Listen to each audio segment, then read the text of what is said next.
Okay, so recording this class a day early so I don't have to try to record it while I'm traveling. We're coming home a little early. It's on Tuesday, so um, in place of the live class, I'm just going to record this class. We got through pretty much everything in this class, in this first chapter, except the approximation section. But we did a little bit of that, and uh, and most of you looks like are doing well on the homework. I'm going to check again on that pretty soon here to make sure things are going well. But we can always answer questions when I get back and go back and fix things if necessary. So it's time to get involved now with some real physics. Um, we got through, let's see, I believe we got through most of kinematics as well. We didn't really do any serious examples with the two-dimensional kinematics in the vertical direction. Um, so let's just do a quick example of that really quick today, and then we'll move on here. So we're starting here in 2.7 of uh, in the chapter on kinematics. So we did talk about the fact that that in kinematics, when you're going into the vertical motion, that it changes these kinematic equations that have the acceleration in it. Now, I did mention that I don't really like the way they change this. Personally, I would just leave them the way they are and just change the acceleration to a different number every time. So when you're going up and down, the acceleration that is always present is gravity. And as long as you're not accelerating the ball in any other way, then that's the only acceleration present. But in this book and many other books, unfortunately, they like to distinguish these equations by putting in a negative here and then a g instead of the a. And the g is 9.8, but um, down is, of course, in the negative direction, so they throw a negative in the equation in front of the g. I prefer just keep it a plus a instead of a negative g and just change the a to 9.8 with a negative and with a negative on it already. But it's neither here nor there. It's just important to know,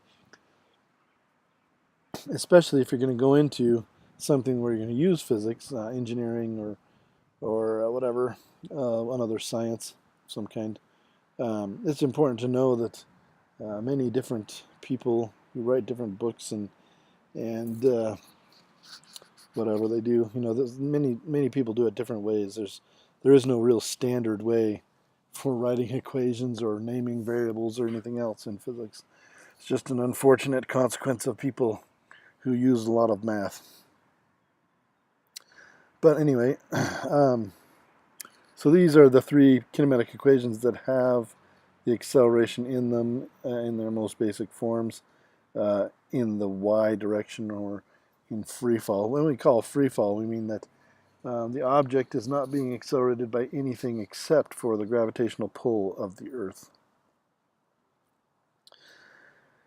And so one of the examples that we kind of looked at really quick, but we didn't really do much of the calculating for, is this person who's standing on the edge of the cliff throwing the rock straight up. They give it an initial velocity of 13 meters per second up. And remember that up is in the positive direction in our coordinate system. So that would be a positive 13 meters per second.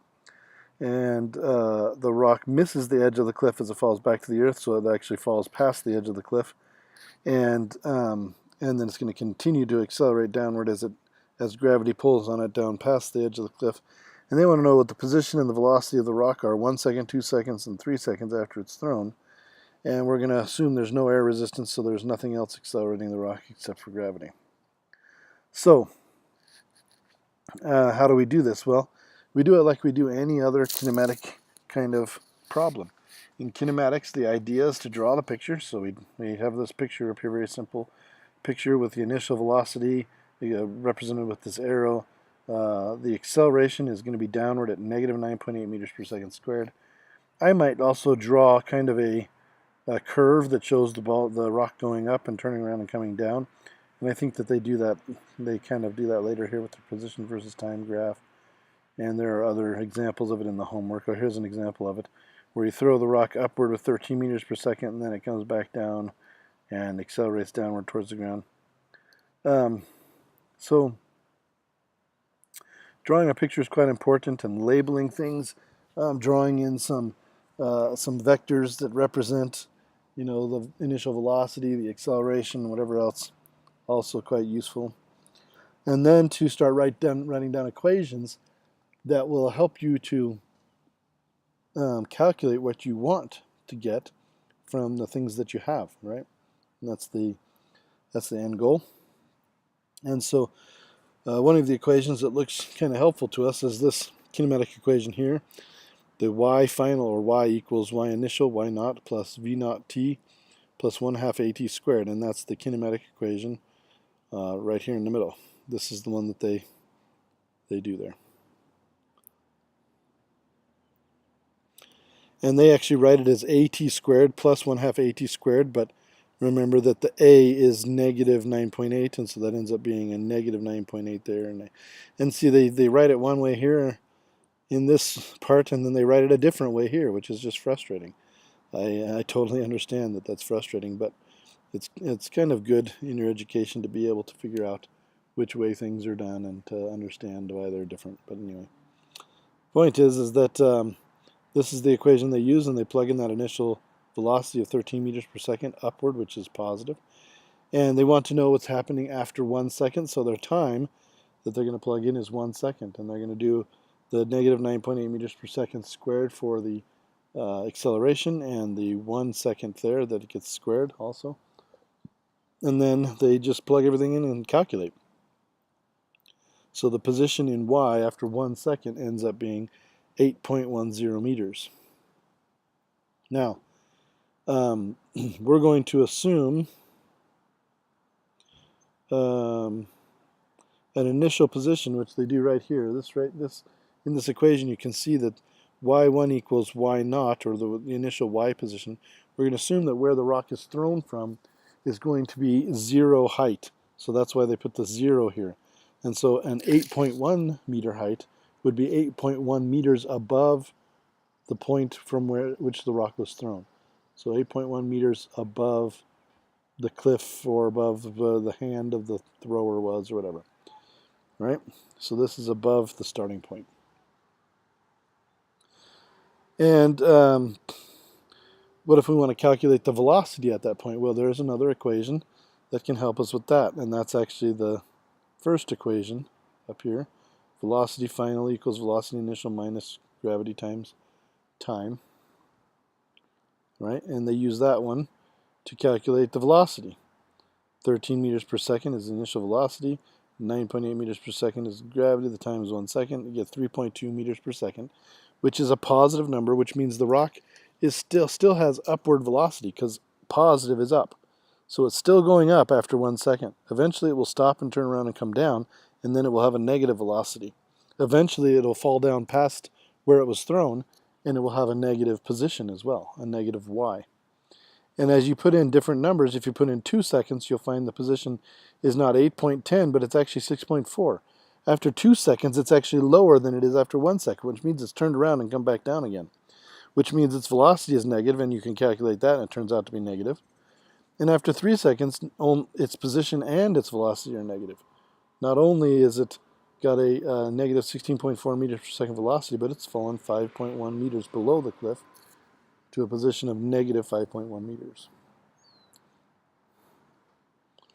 And if you graph these things, the position will give you this nice curve.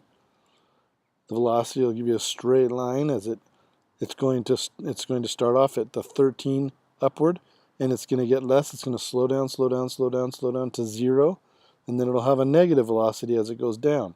So it's going up, up, up, up, but it's going less and less up per second, or it's going slower and slower in the upward direction. And then it stops at 0 right here. That's where it stops at the peak of its motion. And then it turns around and goes the other direction, goes down. This is all negative velocities. And it gets faster and faster and faster as it goes more and more down. As it falls further and further and further, it goes faster and faster and faster in the negative direction. And of course, the acceleration stays the same at about negative 10, or negative 9.8 meters per second. Because the acceleration is constant, it does not change.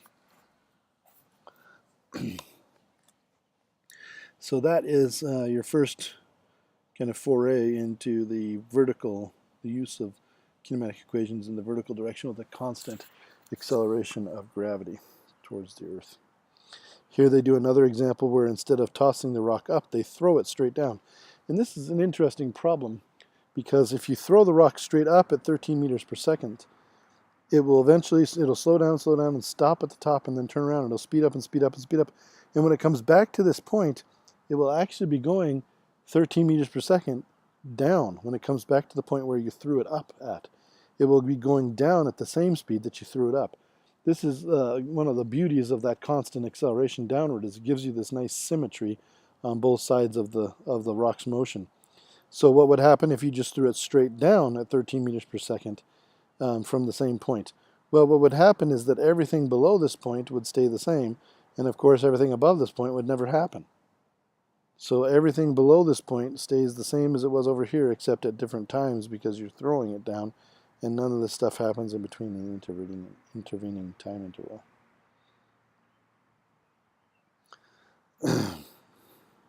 And this is actually how that gravitational constant little g was calculated, is by rolling things and dropping things and using these equations to calculate g. That's one of the ways it was done. It's not the only way it was done. It's not even the most precise way that it was done, but it is one of the ways that it was done.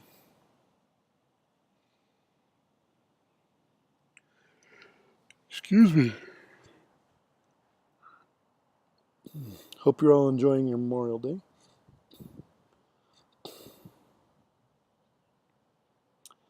So, and then the graphical analysis of this kind of all this motion, we've done quite a bit of this stuff. Here they talk about the fact that if you take the slope of the position graph, the slope of the x graph or the y graph in time, it will tell you the velocity of the object, and if you take the slope of the velocity graph, you'll get the acceleration graph, and so on. So here's an example of a car that is speeding up. In its position graph, it'll start at 0, and then it goes a longer distance the more it speeds up. So the more time goes by, it goes more distance per second. And here it shows the velocity increasing. It starts here at 20. After 5 seconds, it's about 40. After 10 seconds, it's about 60. And so it's increasing its speed. But because this slope is constant, the increase in the speed is the same. It's the increase in the speed is a constant. So the acceleration then remains just constant at about 5 meters per second squared, it looks like. So the slope of this one at any given point will tell you the point at this one. So the slope of this graph right here is actually about 40. It's 500 over 5, it looks like. Well, it looks like 400. No, it's not right. It says it's at... Can't tell what it is. Oh, they're doing the slope between these 2 points. So it's 500 over 10, which is about 50 at the 10 point. And that takes us to about here, which is about 50. I can't really tell exactly where that is, but it's about there. So the slope of this graph at each point will tell you the value at this graph. And the slope at this graph at each point, which is the same at every point because it's just a straight line slope, the slope of this one will tell you the values of this one at every point. Since this one has a constant slope, then this one stays at that number 5. So this one has different slopes at each part. So this one increases as you go forward.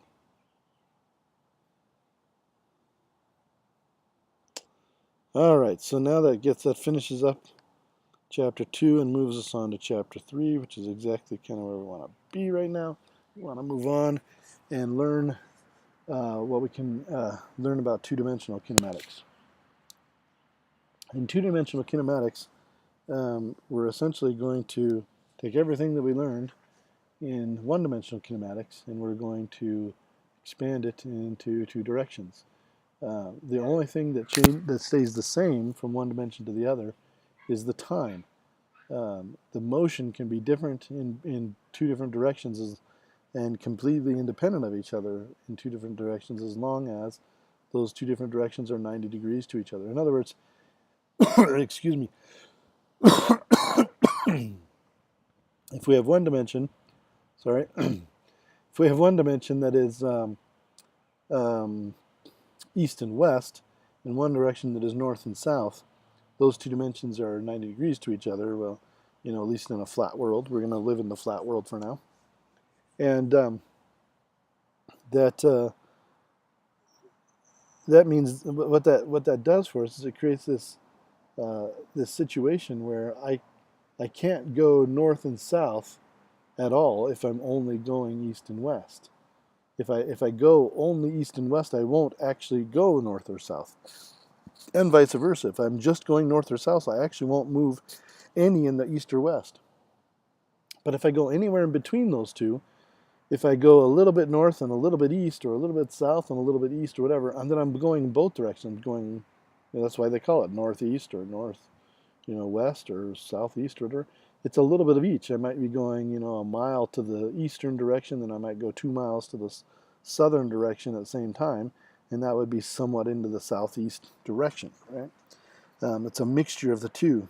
So this is the reason that we use 90-degree coordinate systems, or what we call orthogonal coordinates, is so that they're completely independent of each other, so that if I just look at the easterly motion, or if I just look at the x motion, then I don't have to worry about affecting or changing anything that happens in the y motion, because they're completely dependent. The y would be kind of like the northern direction, the x would be kind of like the east-west direction. And if I break apart my problem into what is my problem, what is this thing doing in just the east-west direction or just the x direction, I can do all my math there, and it won't affect anything that's going on in the xy direction, because they're independent. So that becomes quite important in two-dimensional kinematics. Here they have this great picture of the roller coaster, which of course, looks two-dimensional on this page, but in truth it's actually much more than that. It's three-dimensional, but that's okay.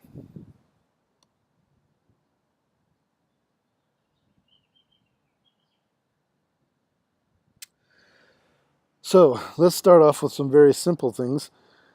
Displacement, going from point A to point B in 2 dimensions. We can think of this as like, walking in a city with the grid map. I live in part of North Platte that is set out in very much in a grid fashion. And here we're going to go 9 blocks east and 5 blocks north.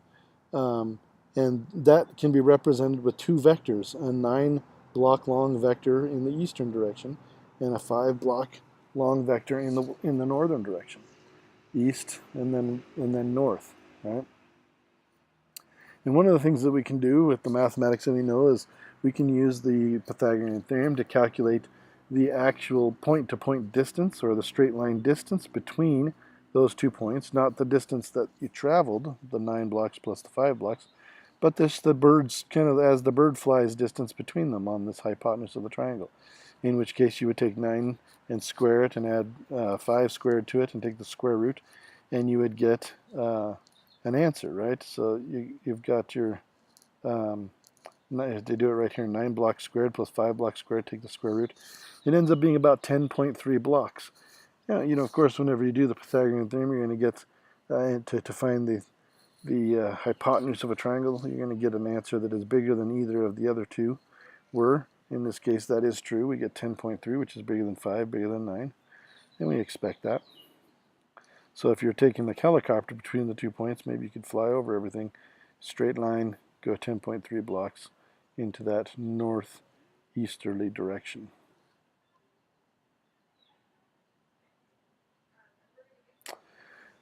Another situation that illustrates the independence of these orthogonal motions, or these 90-degree motions, is when you're in the free fall kind of situation. In this case, we drop a ball straight down. We drop this reddish pinkish ball straight down, but this other ball we throw forward with some kind of horizontal initial velocity, and then it also drops down. And you can do this experiment. You have to make sure that you throw these balls at the same exact time, and the one that you throw horizontally, you do truly throw horizontally. You can't give it any downward motion or upward motion. But when you do this, you will get this effect that these 2 balls will actually fall and hit the ground at the same time, as long as the ground level is the same distance for each ball. Um, but this illustrates this independence of the two of the independence of the two coordinates in our coordinate system. Independence of motion in those two coordinates, rather. This is a classic one of the classic problems I like to give my students is this idea of having a person drop a bullet from a gun, just drop it straight down, and another person at the same time with a gun at the same height as the person who's dropping the bullet, shooting a bullet perfectly horizontally to the ground. Which one hits the ground first? And almost always most students will say, well, the one who's dropping it will hit the ground first, the one that's shooting it will stay in the air longer, because somehow shooting it sideways makes it stay in the air longer. It's just not true. If you shoot it perfectly horizontally to the ground, the bullet that's shot from the gun will still hit the ground at the same time the other one hits the ground, because they're receiving the same amount of acceleration from gravity downward towards the ground, and they have the same initial velocity in the y direction downward towards the ground. They both have an initial velocity of 0. It's like they were both dropped.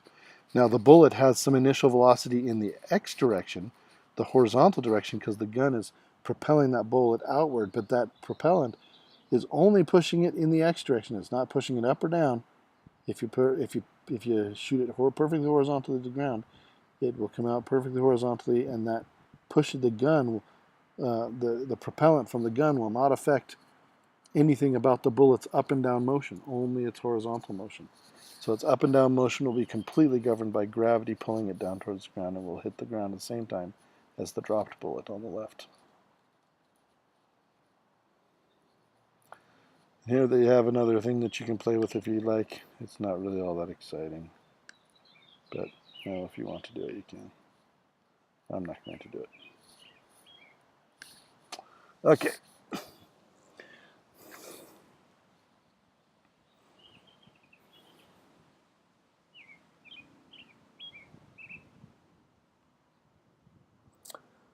So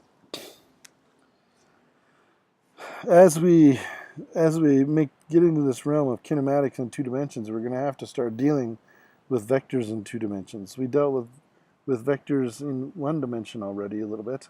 And vectors in 2 dimensions are going to be similar, but we're going to have some things that are going to change. It's slowly loading my map. I'm kind of far from the internet thing here. I'm going to switch to a... Well, that may not be any better. I have to decide where to sit because I don't like sitting in the sun. It's too bright for me. But anyway, 2-dimensional vectors, of course, are going to give us a little bit more difficulty. They're going to give us a little more complexity, right? So we already did this example with the blocks in the city and the helicopter and everything else. Well, in this case, we could consider this vector here that the helicopter flies as a vector in 2 dimensions. It has an x direction part to it. It's actually pointing in the x direction a little bit, and it's also pointing in the y direction a little bit. It's pointing in across both dimensions of our coordinate system.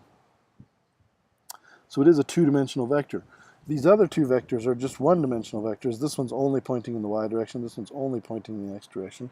So they're only 1-dimensional vectors, but those 2 1-dimensional vectors are related to this 2-dimensional vector.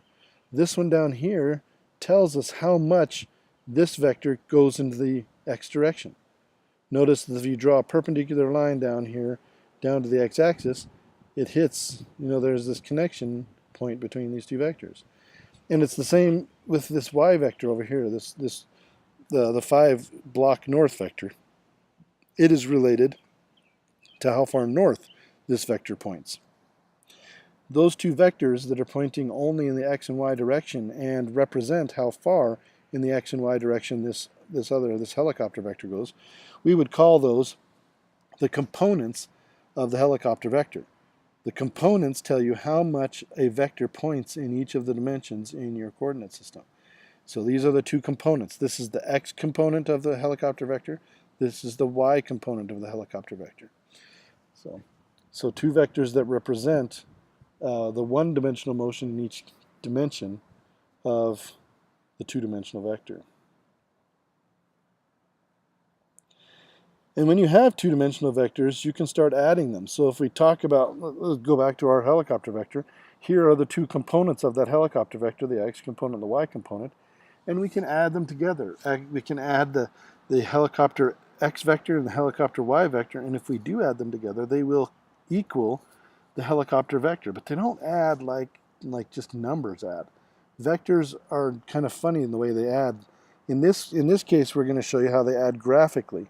So here's the x vector and here's the y vector. When we add them graphically, we put the vector that we're adding onto the other vector that we're adding it to, with its head, the tail of the one vector on the head of the first vector. So here's the tail of the second vector and the head of the first vector are connected here, and that's what they did here. The head of the first and the tail of the second.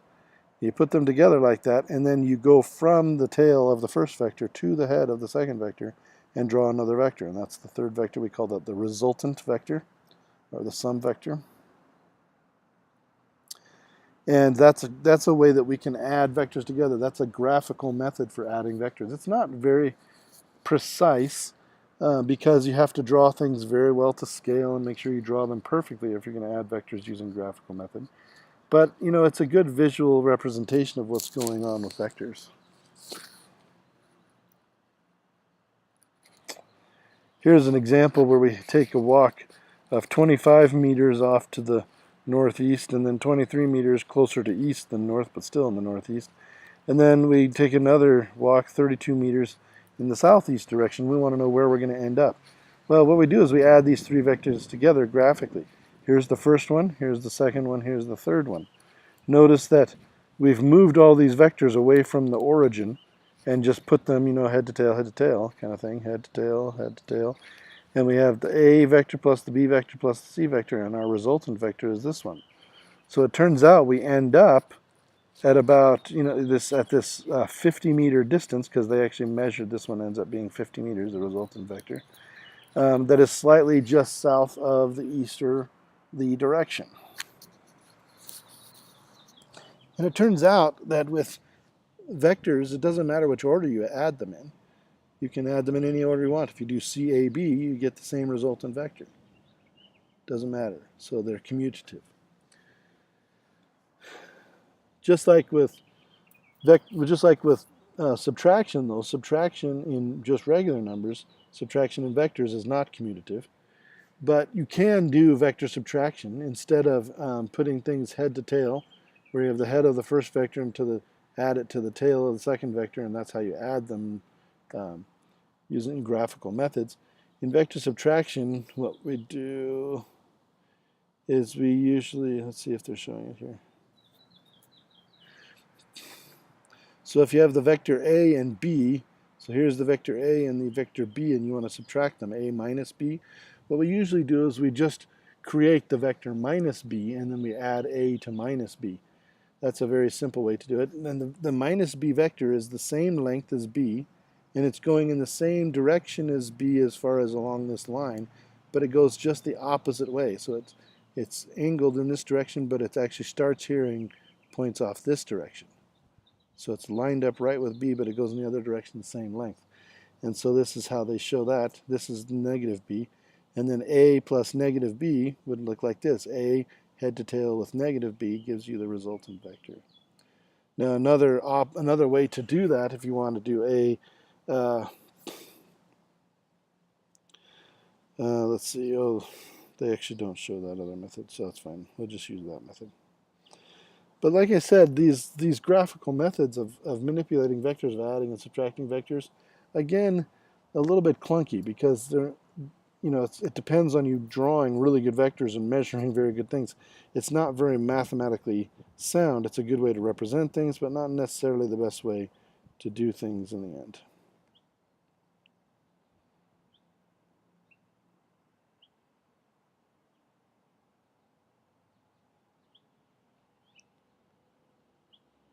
So what is a good way to do it? a good way to do it is to use a little bit of trigonometry, and that's where we're going to go next. So here is a vector A, and it has two components, a sub x, which shows you how far the a vector points in the I direction, and a sub y, which shows you how far it points in the y direction. And sometimes these components of vectors, a sub x and a sub y, sometimes those are called the projections of the vector. And you think of it as a light shining downward on this vector, and this vector would leave a shadow, and this a sub x would be that shadow, so it's like projected onto this axis. And if a light was shining towards the y-axis, and the a vector left a shadow on the y-axis, it would be this long, and it would be over here on the y-axis. They call that projection. So it's sometimes called a projection for that reason. But in any case, the a vector is made up of two component vectors, one in the x direction, one in the y direction, such that when you add a sub x plus a sub y, you get the total a vector a. So they show that in mathematics here. But in the trigonometry world, we happen to know a lot of things about right triangles with trigonometry. And if we look at the angles of this triangle that is made from a and a sub x and a sub y, we know, for example, that if we use this angle here, as we call this angle theta, for example, then a sub x, which is this side of this triangle, is going to equal the hypotenuse of this triangle, which is a, times the cosine of theta, right? Now, if you need to remember that, you go back to the old word SOHCAHTOA or something like sine, opposite hypotenuse, cosine, adjacent hypotenuse, and tangent, opposite, adjacent, or something like that. It's a good way to remember it, I suppose. And if you need to remember that, we can review it again on Wednesday when I should be back to class tomorrow on Wednesday tomorrow. But anyway. This gives us an actual mathematical method for calculating some of these things if we know, for example, if we know how long this vector is, or if we know with this angle here. We can use this angle up here too. If we know this angle up here, then this one is going to equal, this a sub x is going to equal the a times the sine of theta, and this one would be equal to a times the cosine of theta if we called this angle up here theta. You can choose either one, whichever one you know. Of course, with a right triangle, if you know one angle besides the 90-degree angle, you know the other one, so it's not that big a deal which one you choose. But most people will choose this one down here, but it doesn't really matter. You just have to be careful that you know which one you choose and use your trigonometry correctly. So in the case, going back to our driving through the city blocks thing, we have a sub x, which is this vector down here, and we have this angle of 29.1 degrees. So a sub x equals a times cosine of theta, which is 10.3 blocks, times cosine of 29.1 degrees, which equals 9 blocks in the x direction. And the a sub y is a times sine of theta, 10.3 times sine of 29.1 gives you 5 blocks in the y direction. So you can solve for those components knowing that this a vector here was 10.3 blocks at 29.1 degrees. Then, of course, if you know these vectors, a sub x and a sub y, then you can calculate using the Pythagorean theorem the length of the resultant vector, or the overall length of the hypotenuse vector, right? Ax squared plus ay squared. And then you can calculate the theta using the tangent. The angle theta would be the inverse tangent of the opposite side, a sub y, over the adjacent side, a sub x. So you can use the inverse tangent function on your calculator. And then you know the vector length and its angle from the x-axis. And this we're going to do a lot of these things in your homework, so get a lot of experience, get a lot of practice doing this. You can also add vectors with this method. If you have the vectors a and b like this, and you want to know what the resultant vectors of adding a and b are, like in this graphical method, but you want to know them very precisely, then you need to use the analytical method of breaking down each of these vectors into components. So this would be the a sub x component. This would be the a sub y component. For the b vector, you'd have a b sub x, which would be about this long, from about here to here, and a by some component from about here to here. And adding them, you would just add the x components to get an overall x component, and you'd add the y components to get a total y component, and then you would use those new x and y components to create the overall vector for r, the resultant vector. So here they show that the x component for r is a sub x plus b sub x. The y component for r is a sub y plus b sub y. And then you're good to go. So they go ahead and do that. They break down each component they do that in this example here. They break down each component. The a sub x is a cosine theta of the a vector. The b sub x is b cosine theta for the b vector. The a sub y is a sine theta a. B sub y is b sine theta b. They plug in all those numbers and calculate all those components. And then they calculate the resultant vector x component by adding the two x components from a and b, the y component of the resultant vector from the y components of a and b. And once they've got those, then those two things are the overall r sub x and r sub y. These two component vectors, the black dotted line ones. You could also say that's this one and this one, right? And then once you know those two things, you can use the Pythagorean theorem to find this hypotenuse, which is what they do here. Right here, they use those overall resultant vector components to find the hypotenuse. And then they use those resultant vector components to find the theta angle that the resultant vector makes with the x-axis. And then they're done calculating what the length of the resultant vector is from the addition of vectors and what angle it is with the axis. Just had some water drop on my screen from the tree. I'm doing this outside in a little park because it's nice outside. Here they do an a minus b. An a minus b is much easier to do because you just calculate the ay component and the by component, and then you take ay minus by. And then the ax component, which is this one here, this red one here, and the bx component, which is going to be pointing in the left-hand direction because it goes from here this way. And then you add ax to bx, or you take ax minus bx rather. And I mean, it's just kind of arithmetic, essentially. It's not really very difficult. And they do a lot of examples there's a lot of examples available on the YouTube videos and other places for vector addition. There's just countless examples of this on YouTube if you want to search for that or look at the ones that I've posted.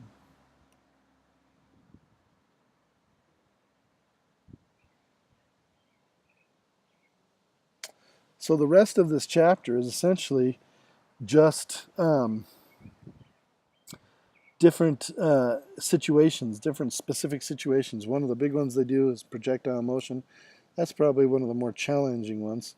And then they have additional, I guess they just have a projectile motion, additional velocity. In projectile motion, we're going to be doing kinematics using these ideas where we split up vectors and then we do kinematics, but we're going to do the kinematics in x and the kinematics in y and then combine them to get something total. Now this is something that I kind of want to do in class so that I can make sure that you're seeing what I'm doing. And so I'm going to go ahead and turn you loose on the homework today and let you get started on that. Do as much as you can. And don't spend too much time getting lost. Email me questions, ask questions of Patrick if you need to. And then as soon as you've reached a point where you just don't feel like you can do anymore, just go ahead and take a break from it. Of course, some of you will still be working on the last chapter as well, getting that all mopped up. But then tomorrow, when I'm back in school on Wednesday, I'm back with you. Well, I'm with you for the first time, actually. We'll go through a lot of the stuff, answer some questions, and do it face to face, so that we can stop exactly when you having questions. And we can take a look at stuff from chapters 1, 2, and 3 and work on anything that needs to be kind of mopped up and finished up and polished. And then hopefully we'll be done with chapter 3 this week, and we can move on to chapter 4 next week. So I'm going to leave it at that. Please make sure that you email me, talk to Patrick, get the help that you need, look at YouTube if you need to, whatever else. But I will be available as much as I possibly can to help out, and I will be back in class. I will be in class on Wednesday for you. So have a very good day. Enjoy yourselves, and we'll talk to you soon.